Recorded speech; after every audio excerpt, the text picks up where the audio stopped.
Welcome back to my YouTube channel. അപ്പം ഞാനിന്ന് കൊയിലാണ്ടി വരെ ഒന്ന് പോവാണ് കേട്ടോ.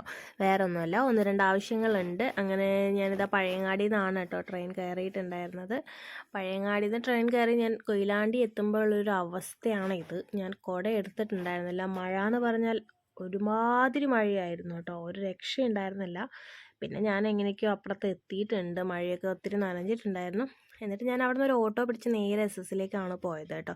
അവരൊക്കെ കണ്ടിട്ട് ഒത്തിരി നാളായിട്ടുണ്ടായിരുന്നു. ഇതിപ്പോൾ ദീപേച്ചിക്ക് കസ്റ്റമറൊക്കെ ഉണ്ടായിരുന്നു. പിന്നെ ഹരീഷേട്ടനെയും ദിലീപേട്ടനെയും എല്ലാവരെയും കണ്ടു, സംസാരിച്ചു. ഒത്തിരി കളക്ഷൻസൊക്കെ പുതിയതായിട്ട് വന്നിട്ടുണ്ട് കേട്ടോ. നല്ല ഭംഗിയുണ്ടായിരുന്നു കാണാൻ വേണ്ടിയിട്ട്. പിന്നെ ഞാൻ അവിടെ നിന്ന് നേരെ ഇറങ്ങി. അവിടെ നിന്ന് ഒരു ഓട്ടോ ആക്കിയിട്ട് തന്നെ ഞാൻ ചെങ്ങോട്ടാവിലേക്ക് പോകാൻ വിചാരിച്ചു. കാരണം ഒരു രക്ഷയില്ല, മഴ മാറുന്നേ ഉണ്ടായിരുന്നില്ല കേട്ടോ. നേരെ സുമേഷേട്ടൻ്റെ കടയിൽ പോയി അവിടെ നിന്ന് കുറച്ച് സമയം സംസാരിച്ച് നേരെ അവരെ വീട്ടിലേക്ക് പോയി. അവരെ അച്ഛനെയൊക്കെ കണ്ടു. പിന്നെ നമ്മുടെ പഴയ വീടും അമ്പലമൊക്കെ ഒന്ന് കണ്ടു കേട്ടോ. ഒരു നൊസ്റ്റാൾജിയാണല്ലോ. അങ്ങനെ അവിടെ നിന്ന് നേരെ സുമേഷേട്ടൻ എന്നെ കൊയിലാണ്ടി ബസ് സ്റ്റാൻഡിലേക്ക് ആക്കി തന്നിട്ടുണ്ട്. ഇവിടുന്ന് എനിക്ക് നേരെ അനുശേച്ചിൻ്റെ വീട്ടിലേക്കാണ് കേട്ടോ പോകേണ്ടത്. അപ്പോൾ ഞാൻ അവിടെ നിന്ന് നേരെ ഒരു ബസ് കിട്ടി എനിക്ക്. അപ്പോൾ ഞാനിതാ ഉള്ളൂരേക്ക് പോവുകയാണ്. ഉള്ളൂർ സ്റ്റോപ്പിൽ മഴ ഇല്ലെങ്കിൽ അനുശേച്ചി വരാമെന്ന് പറഞ്ഞിരുന്നു. പക്ഷെ നല്ല മഴയായത് കാരണം ഞാൻ അവിടെ നിന്ന് ഒരു ഓട്ടോ ആക്കിയിട്ട് തന്നെ അനുശേച്ചിൻ്റെ വീട്ടിലേക്ക് പോകാൻ വിചാരിച്ചു കേട്ടോ. ഞാനിപ്പോൾ ഒരു 1-2 വർഷമൊക്കെ ആയിട്ടുണ്ടാവും ഇങ്ങോട്ട് വന്നിട്ട്. ഞാൻ അന്ന് വന്ന സമയത്ത് വീട് പണിയൊക്കെ ഇത്ര പോലും ആയിട്ടുണ്ടായിരുന്നില്ല. ഇപ്പം ഞാൻ വരുമ്പോഴത്തേക്ക് വീട് പണിയൊക്കെ ഏകദേശമൊക്കെ ആയിട്ടുണ്ട്. ഇനിയും കുറച്ച് പണികളൊക്കെ ഉണ്ട്. എന്നാലും നല്ല വീടാണ് കേട്ടോ. ഒത്തിരി സൗകര്യവും കാര്യങ്ങളൊക്കെ ഉണ്ട്. പിന്നെ ഞങ്ങൾ മഴ കുറഞ്ഞൊരു സമയം നോക്കിയിട്ട് മെല്ലെ ഒന്ന് അമൃതേശീൻ്റെ വീട് വരെ പോയിട്ട് വരാൻ വിചാരിച്ച് ഇറങ്ങിയതാണ് കേട്ടോ. അപ്പോൾ അത്രയും നേരം പെയ്ത ആ മഴേൻ്റെ ഒരു എഫക്റ്റാണ് ഈ കാണുന്നത്. ഫുള്ള് വെള്ളമായിരുന്നു റോഡിലൊക്കെ. വണ്ടിയൊക്കെ ബ്ലോക്കായിട്ട് നിൽക്കുമായിരുന്നു കേട്ടോ.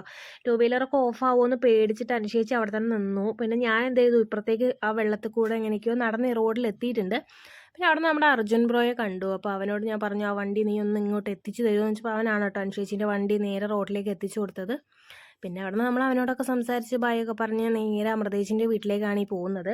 അമൃതേശിൻ്റെ വീട്ടിൽ പോയി ജസ്റ്റ് നമ്മളൊന്ന് കയറിയിട്ട് ഒന്ന് വരാൻ വിചാരിച്ചാണ് കേട്ടോ. കഴിഞ്ഞ ദിവസമായിട്ട് അച്ഛൻ മരിച്ചിട്ടുണ്ടായിരുന്നു. അപ്പോൾ അവിടെയും കൂടി ഒന്ന് കയറാൻ വിചാരിച്ചിട്ടാണ് ഞാൻ ഇറങ്ങിയത്. അങ്ങനെ വൈകുന്നേരത്തെ വണ്ടിക്ക് എനിക്ക് തിരിച്ചു പോകണം പഴയങ്ങാടിക്ക് തന്നെ. അപ്പോൾ 5:15 എൻ്റെ വണ്ടി. അപ്പോൾ അനുശേഷി എന്നെ റെയിൽവേ സ്റ്റേഷനിൽ കൊണ്ടാക്കി തരാമെന്ന് പറഞ്ഞിട്ടുണ്ടായിരുന്നു. അപ്പോൾ അതാ ഞങ്ങൾ രണ്ടാളും റെയിൽവേ സ്റ്റേഷനിലെത്തി, ടിക്കറ്റൊക്കെ എടുത്തു.